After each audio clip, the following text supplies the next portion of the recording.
सब खां पहिरें त तव्हांजो तमामु सुहिणो प्रोग्राम ज़ाहिर आहे सदाई जीअं तव्हां तमामु सुहिणा कलाम असांखे ॾिना आहिनि। कीअं थो लॻे तव्हांखे हींअर वारी जेका जनरेशन आहे उहा छा उन्हनि मौसीक़ीअ खे सम्झी सघे पई, उन में उन जी गहराई में वञी सघे पई? बेशक, छो जो जेतिरी मतिलबु हर दौर में इहा ई जनरेशन रही आहे ऐं जेतिरो नौजवान माण्हू हिन सूफ़ी मौसीक़ी में पंहिंजो पाण खे उन जे अंदर में जेका समाइजी थी वञे, मां सम्झां थी त तमामु घणो हिन दौर में वॾो इहो इनाम आहे त सूफ़ी मौसीक़ी जेका आहे हिन दौर में आहे ऐं माण्हुनि खे ॿुधण जे लाइ जेको असांजो सिंध जो जेको इलाइक़ो आहे उहो सॼी दुनिया में अहिड़ो नाहे जंहिंमें सूफ़ी म्यूज़िक जेको आहे सो अञा ताईं जेको उन जी ई बादशाहत आहे ऐं उन जी ई बादशाहत रहंदी, छो जो ॿी मौसीक़ी जेका आहे सा उहा उन जे मुक़ाबले में अची नथी सघे। तंहिंजे करे जेके मिज़ाज आहिनि असांजे सिंधियुनि जा ऐं असांजे हिन सिंध जे इलाइक़े जा उहे दरगाही मिज़ाज आहिनि, त उन सचाई खां उन रोशनी खां परे नथा वञी सघनि। ऐं बल्कि हाणे त तव्हां ॾिसंदो त सॼी दुनिया में यानी मज़ाहिब जा के भेदभाव उहे न रहिया आहिनि। अंग्रेज़ हुजनि चाहे केर बि हुजनि, तुर्की वेंदा आहियूं उते त इहो यानी बिल्कुलु अरबिन में बि तव्हां ॾिसंदव त इहो बिल्कुलु हिकिड़ो सूफ़ीइज़म जेको आहे उहो तमामु घणो छाइजी वियो आहे, तमामु घणो छायल आहे।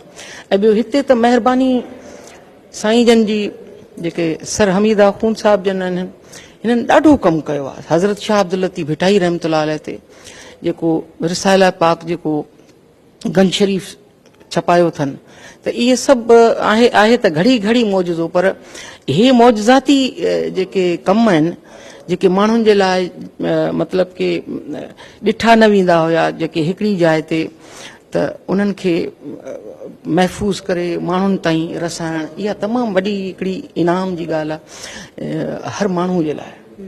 अच्छा, तव्हांखे छा थो लॻे त हीअ जेका इंतिहा पसंदी वारो हीउ वक़्तु हले पियो, हर माण्हू हिक ॿिए खे खाइण लाइ डोड़े पियो, मौसीक़ी इन में छा को बदिलाव आणे सघे थी? बिल्कुलु आणे सघे थी, आणियो आहे उन बिल्कुलु पंहिंजी मौसीक़ी जेका आहे सा पंहिंजे हिकिड़े रस्ते ते, हिकिड़ी रोशनी जे रस्ते ते सूफ़ी मौसीक़ी जेका आहे उहो उन में एॾी ताक़त आहे जो ॿियूं शयूं उन जे साम्हूं बीही नथी सघनि। त इहो तमामु हिकिड़ो गहराई वारो हिकिड़ो रिश्तो आहे जेको रूहानियत ऐं इहो दिली जेको जज़्बो आहे हुनखे तमामु तरो ताज़ा थो रखे सूफ़ी मौसीक़ी जेका आहे। ऐं ॿी ॻाल्हि इहा आहे त जेको ख़ुदा सम्झ में आयो उहो ख़ुदा कहिड़ो।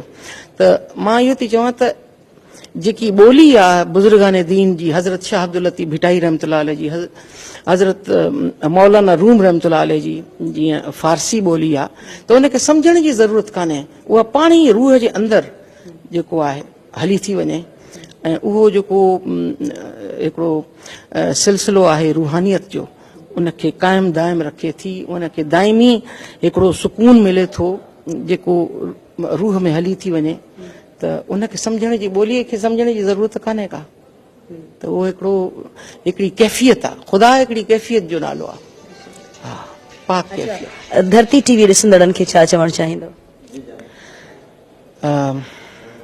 बसि हाणे जंहिं धरती ते इहा धरती टीवी आहे उन धरती तां सदको वञा, सिंध मुंहिंजी मां सूंहं तुंहिंजे मथां छा लिखी छा लिखां, छा लिखी छा लिखां। त इन धरती खे अल्लाह क़ाइमु दाइम रखे। ऐं इहा ई मां हक़ीक़त तव्हांखे ॿुधायां त सॼी दुनिया जो तख़्तो ताज जेको अथव न सिंध अथव, जो सिंध में जेको आहे न सूफ़ीइज़म तमामु घणो ताक़तवर आहे, ॾाढो ताक़तवर आहे ऐं उनखे अञा बि ज़ाहिर थियणो आहे, अञा बि ज़ाहिर थियणो आहे इंशाअल्लाह। बसि आख़िरी ॻाल्हि ॿुधायो, नंढड़ी ॻाल्हि ॿुधायो जो उहा इहा त छा उनखे बि असां उन मौसीक़ीअ में आणे सघूं था जेकी तव्हीं ॻायो थियो? बिल्कुलु आणे सघो था, बिल्कुलु। उनजो पंहिंजो ई हिकिड़ो रूप आहे, उनजी हिकिड़ी पंहिंजी ॻाल्हि आहे। उनजो जेको सिलसिलो आहे न रूहानियत वारो, उहो ताक़तवर आहे, उहो काॾे बि नथो वञे, उहो हमेशह दाइमी हिकिड़ो सिलसिलो आहे जेको रब साईं जो आहे ऐं पंथन पाक जे तरफ़ां हिकिड़ो इनाम आहे इंसानियत जे लाइ, पर हर हिकु ज़रे ज़रे जे लाइ